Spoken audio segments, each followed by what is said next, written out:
cirkulárnu ekonomiku v Moruši nevnímam ako životný štýl, ako spôsob fungovania podnikania, nakoľko na tomto princípe funguje celé podnikanie Moruša Slow Fashion.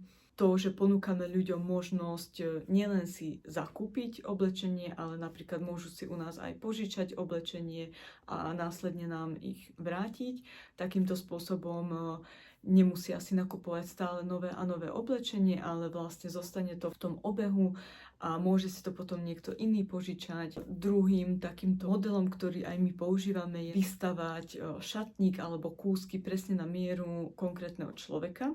Tretím spôsobom sú swapy. Je to vlastne spôsob, kedy ľudia si nemusia nakupovať nové a nové oblečenie, ale môžu si vymieňať medzi sebou. V rámci môjho podnikania vidím aj veľký potenciál v rozširovaní si zdrojov príjmu. Takýmto spôsobom, a to napríklad aj v oprave oblečenia, úprave oblečenia, môžu si ľudia k nám do Moruše doniesť poškodené oblečenie, ktoré z ich samozrejme s konzultáciou s klientom opravíme presne na mieru.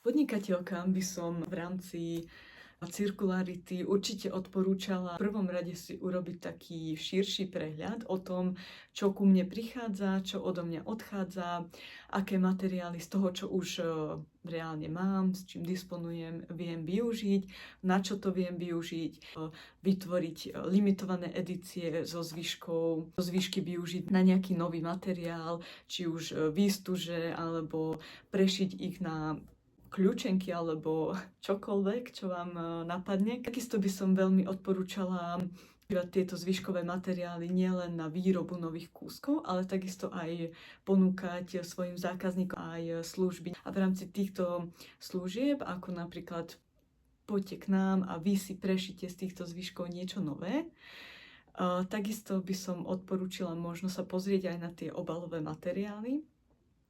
No a v neposlednom rade by som poradila len, aby boli kreatívne, v rámci tých zvyškových materiálov využili toho čo najviac, nejakými kreatívnymi spôsobmi. Určite sa dá vymyslieť všetko od vymyslu sveta. Porozmýšľajte nad tým, čo vám najviac zafunguje, čo je pre vás to, čo by ste vedeli s pridanou hodnotou vašim zákazníkom a zákazničkám ponúknuť. A hlavne určite, aby ste sa neobmedzovali.